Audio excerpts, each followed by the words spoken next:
Hello, I'm Shufang Zhang, an associate professor of English language teaching at Beijing University of Chemical Technology. I will be your guide for both week 11 and week 12. During week 11, we will focus on writing a definition essay. We are going to cover the following subtopics. What is a definition? How to make a definition? How do we brainstorm and organize a definition essay? What are some useful transitional expressions in a definition essay? Here in Lesson 1, we are going to deal with the first topic. What is definition?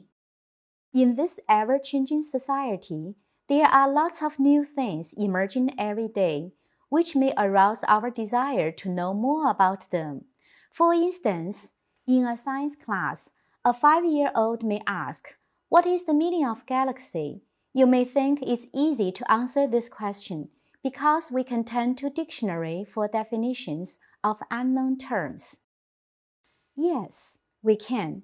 But how about this question? What does success mean to you?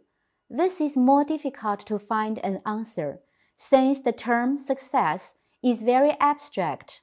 Though people may consult a dictionary for a definition, they may have quite different interpretations of it, owing to their individual background.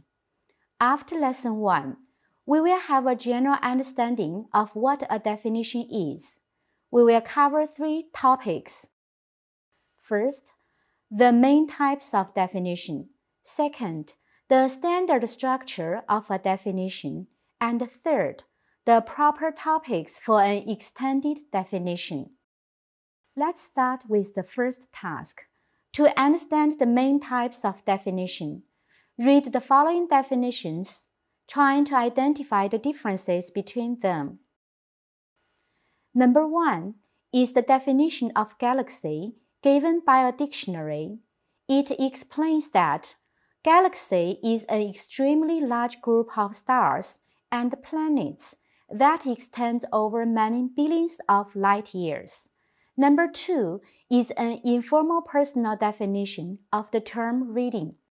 According to the author, reading involves the reader's bringing meaning to the printed pages rather than getting meaning from it. From these 2 examples, we may identify the 2 commonly existing types of definition. The first one is the formal definition, which actually refers to the dictionary definition. The second one is the extended definition, which explains what something or someone is and requires a paragraph, an essay, or even a whole book. In this week's learning, we will focus on the writing of extended definition. Okay, let's move on to task 2 now. Try to find out the standard structure of a definition. Read the following definitions and distinguish the 3-part structure for each of them. The first one is the definition of behaviorism, while the second one is a definition of love. Please look at the words in red, blue, and green. Can you find something in common between these 2 terms?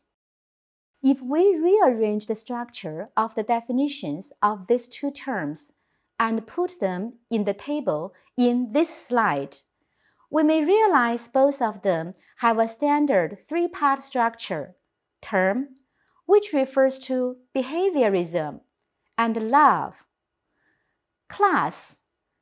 The first term belongs to a theory, while the second one falls into a feeling. And distinguishing features.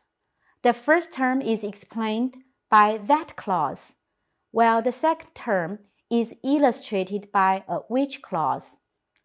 This 3-part structure of definition can be very useful for beginners who may need to do something writing before they start composing their own definition in their future writing.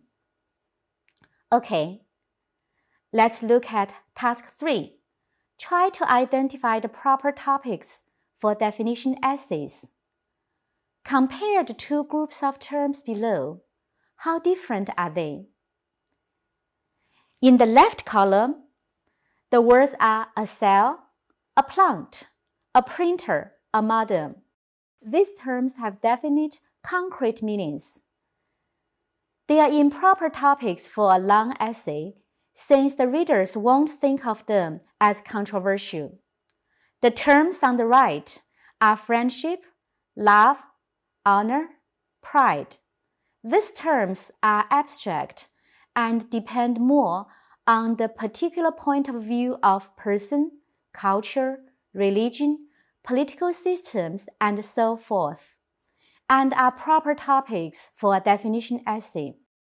With the analysis of the terms in the previous slide, let's draw a conclusion of the proper topics for an extended definition.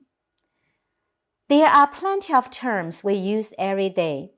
Many of them are clear to almost everybody, but still, there is a vast body of abstract or scientific terms that can become a topic of discussion.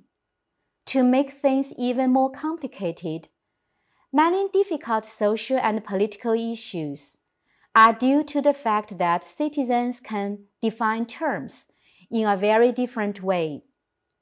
Briefly speaking, if a term has the following characteristics, it can be a proper topic for a definition essay.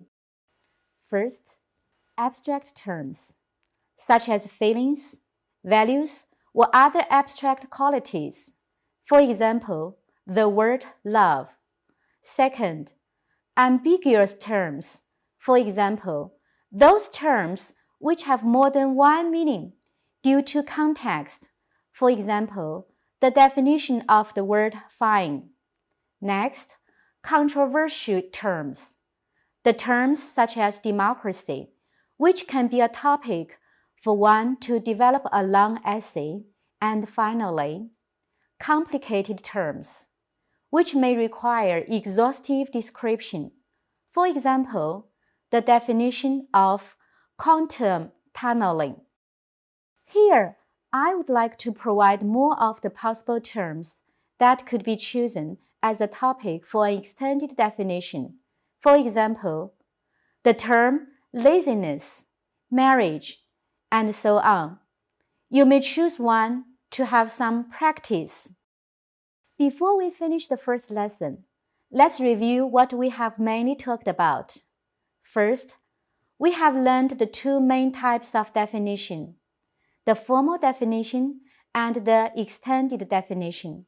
Second, we have identified the standard three-part structure of a definition, which consists of term, class, and distinguishing features. Finally, we have learned what topics can be proper for us to start an extended definition essay. That's all for lesson 1. Thanks for listening. Look forward to seeing you again.